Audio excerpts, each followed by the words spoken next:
Welcome back, both to you and to me. It's always fun to be able to come to this place and share ideas with you, to give you some great ideas that were given to me, and also some ideas that I have as a result of them. And you can either accept or reject what I say, but the rest of the stuff I really would love for you to consider and to look at because I think it's some of the best material that's ever been given to us. I had this experience some time ago where I had been writing, and apparently I had some ego issues or some other things that were really affecting me.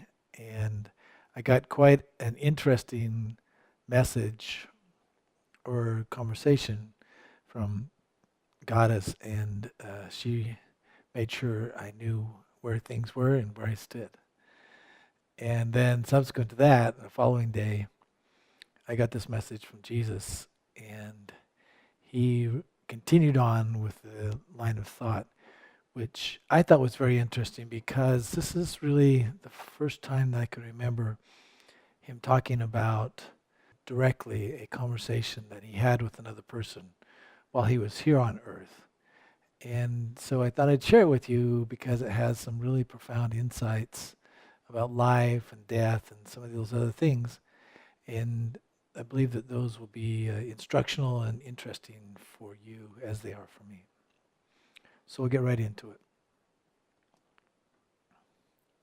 He said, "You are rolling today.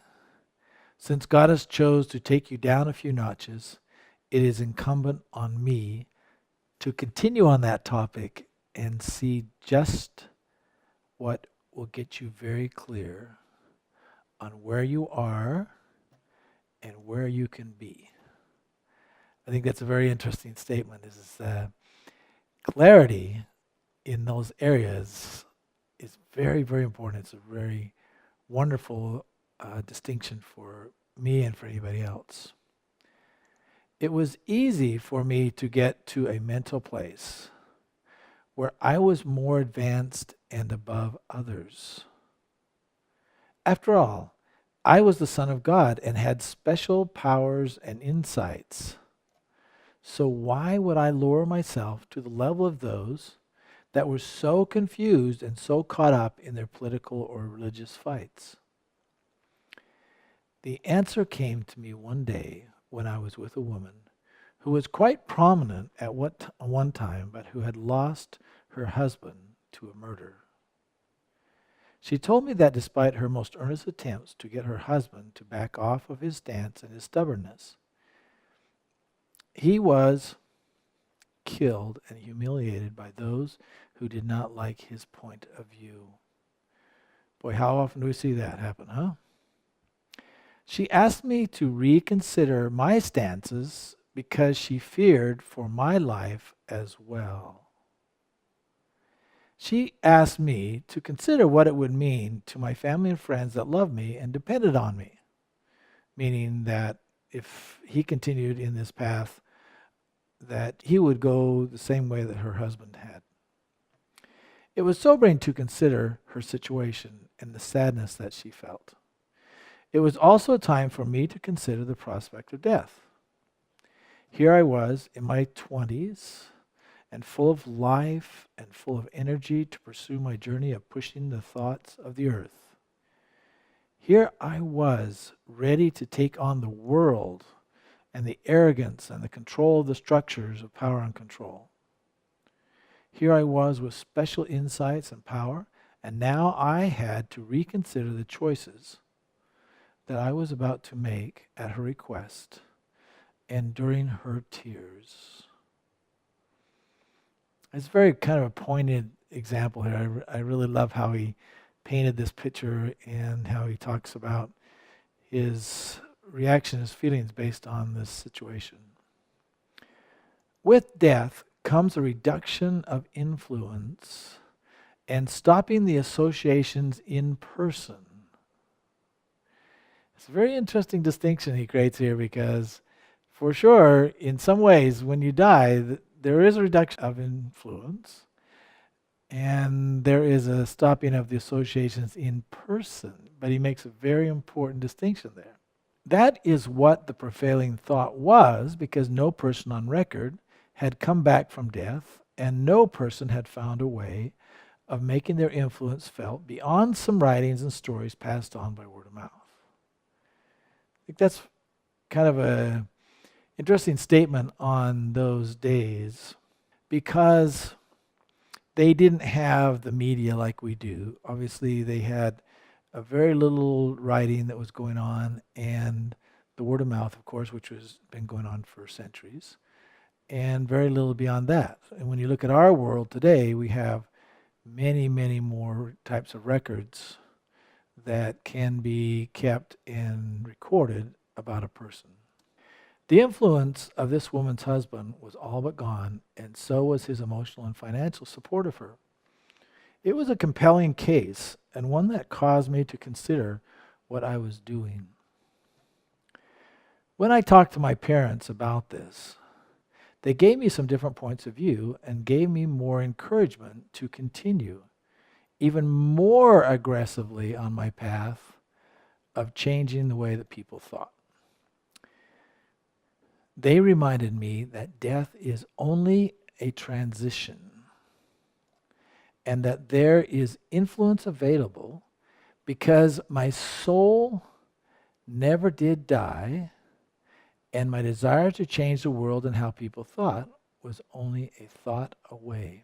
If you read that over again, you see really how profound that is. Death is only a transition, and there is influence available because our souls never die, and if we have desires to change the world and how people think, those desires can continue on as long as we have those desires.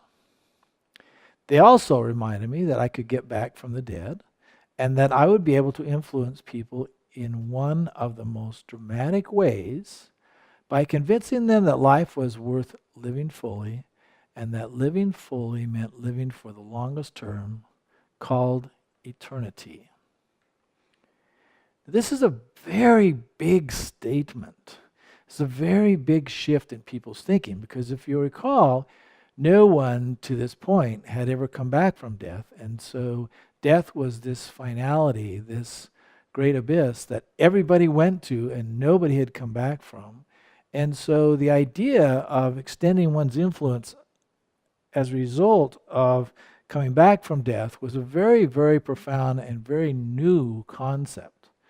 But they talked to him about this and convincing him. And he also wanted to talk about the idea of that life is worth living fully. And what living fully is changes significantly when you think about living for the longest term, which they call eternity. That is a very, very different shift because all of a sudden what you do here is just a piece or a foundation or just another part of your long-term situation that is life. The things that you hold on to are like water between your fingers. Interesting simile there, isn't it? How often do you see that with people? They have something one day and then it's gone the next. They cannot be held. You do not have to hold on to things because the parts of love that matter are always in you anyway. Now here comes some very kind of cool statements.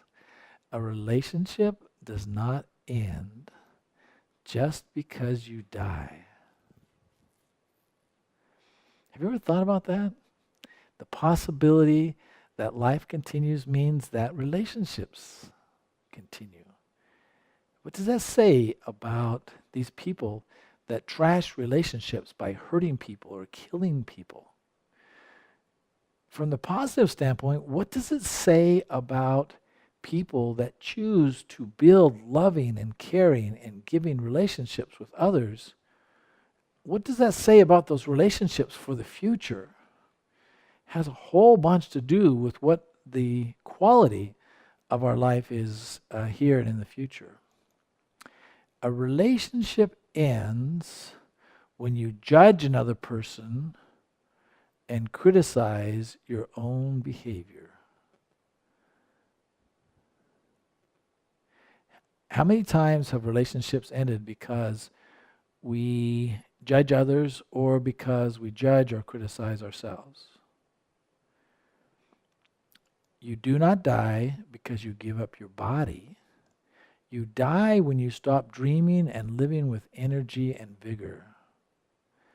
Life is always alive. Are you? Now think about that just for a moment, if you will. You do not die because you give up your body. You die when you stop dreaming and living with energy and vigor. Have you met a few people like that? They stopped living. There's no energy, there's no vigor, and they stop dreaming. They're dead in a very real way. You can't die just because you give up your body. What you do is give up your dreams, and that's what death is. Life is always alive. Are you? Are you alive? Do you have a life? That's an interesting question. You may think that you have something to lose by risking your reputation and your image and your family by living on the edge with us. That is always a risk you take when you go out and start to converse with and develop relationships with the divine. That's a big risk because all of a sudden you're the wacko, you're the weirdo, you're the heretic, and so on. The gains are always there, and the opportunities to grow will ever be before you. That's a very deep statement. There are always gains there and always opportunities to grow, no matter what your state is or where you are. The challenge for all of you is to look at what lasts and put your time and energy into the activities that will be with you forever. So he lays out the challenge for us. And if the world would accept this challenge, it would change in an instant as to how we treat each other, what we do, how we evolve. The question is, what lasts? And when you discover what lasts, then you put all your time and energy into the activities that will be with you forever.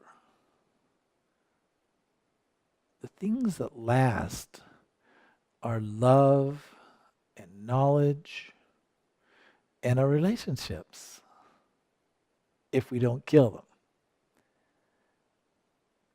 We last.